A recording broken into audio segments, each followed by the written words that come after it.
Hey guys, Ken here from the Retro Toys Escapades channel in Malaysia. So following up on my review of the MOTU Origins Flying Fist He-Man, here's my look at the Terra Claws Skeletor. Yes, this is yet another vac metalized wonder from the good folks at Mattel, but this is just evil vac metalized armor. Evil pink vac metalized armor. On the back of the package, we're treated to another sensational action shot here. It says here, Skeletor attacks with his deadly Terra Claws in his quest to rule the entire universe. It's shot here of Skeletor charging into battle and flanked by his cronies Too Bad and Spycore. I guess that these guys are definitely upcoming figures in the line. They seem to be a lock, but I guess that Too Bad is probably going to be a deluxe figure. What do you guys think?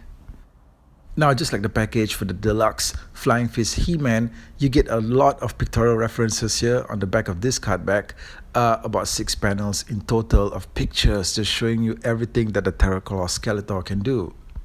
What's really going to take your breath away about this set is that when you combine both card backs together, the Flying Fist He-Man and the Terra Claws Skeletor set, you get one massive interlocking image.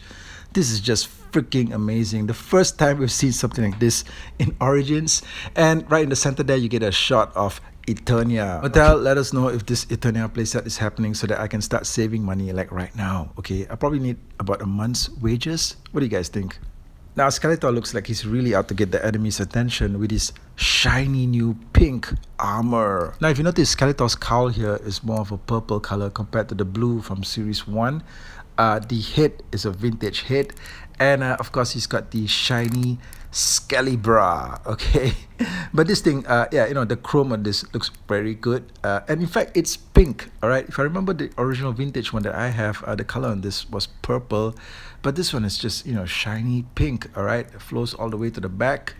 On the back is also where you see the battle grip that's just sticking out of his back like that. It just looks really fugly, and similar to the one with He-Man. This one can't really be removed. Okay, I wouldn't want to try. Everything else about the figure is similar in operation to how the Flying Fist He-Man figure works. Let's test out the joints. These joints move smooth. Looks like a bit of paint smearing there. You see that? Okay, the joints are pretty tight. Okay, and this arm as well. Look at that. Okay, what the freak is that supposed to be, man? It's got a lot of paint bleeding off to the side there. Okay, the joints are pretty tight. All right, hips, knees, ankles, everything's pretty good. Everything's pretty all right. Okay, and checking out the hip joint, this one's pretty tight. Okay, not like the one with the Flying Fist He-Man figure which you saw in my video. The thing was just moving around on its own like Linda Blair's head in the Exorcist. This one's good. Okay, so let's pop the head off and put on the alternate head. What? Are you seeing this? Guys, it looks like a lot of paint chipped off here, alright? Looks like the blue paint has been chipped off from the figure's neck. Why the hell is the surface underneath reflective? Yo, what in the hell is going on here? Okay. Man, you know what? Is the vac metal going to be stripping off too? You see the underside of the head joint here, and there seems to be, you can see a little bit of blue paint in there. Is it, stripping off from the figure? What? Okay, you know what? That's just some bullshit right there. Okay, you know what? Screw it. Let's just get this alternate head on. And this alternate head, I don't think we've actually seen it in any other release of the figure prior to this. I think it's an all-new sculpt, and it looks very good. Okay, this could be one of my favorite Skeletor heads, and in fact, damn thing looks pretty creepy. Okay, it does. Okay, they've done a great job with this figure. But what's with the chipped off paint, man?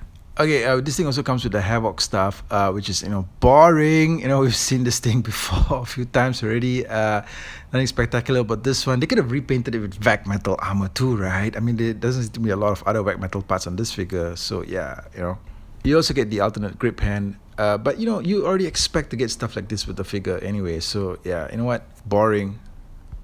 Okay, then we get to the centerpiece of this set, which are the Terror Claws themselves.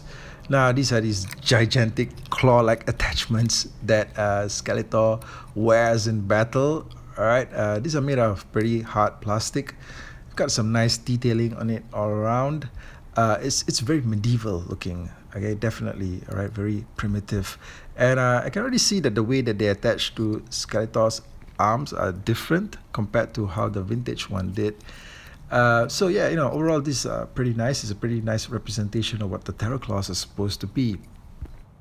Okay, now the other new accessory that you get with the set is this huge dragon-headed claw attachment which Skeletor wears into combat as well. Okay, so you can alternate between this thing and the Terror Claws. And this thing is just one really massive contraption that Skeletor puts on himself, okay, into battle. And in any other universe, in any other scenario, this thing might look pretty silly, but it's Masters of the Universe, so it looks cool. Okay, getting the weapons snapped onto Skeletor. Let's start off with the Terror Claws. Now, you do want to sort of like adjust them a little bit just to find the sweet spot, because you don't want the hand with the outstretched fingers and thumb to sort of like get in the way.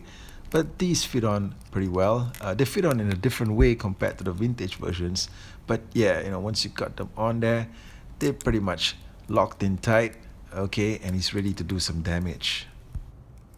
Alright, so what you want to do is get that battle grip moving from left to right, and you'll soon have Skeletor just slashing and clawing away at the air.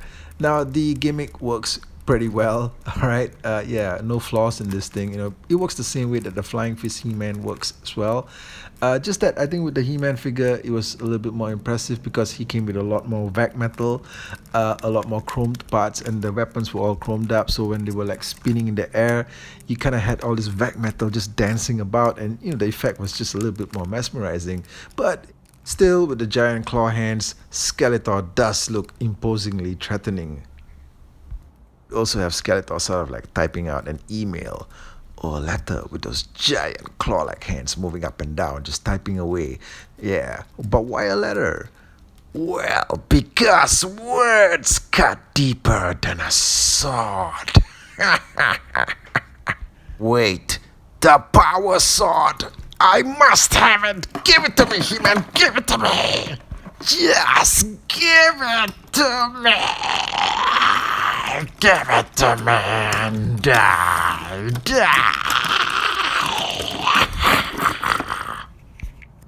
Okay, so next up we have the dragon-headed claw device. Okay, yeah, sure. Because if the Terror Claws don't work, okay, why not something that's shaped like a dragon's head instead? Okay, that should do the trick, right?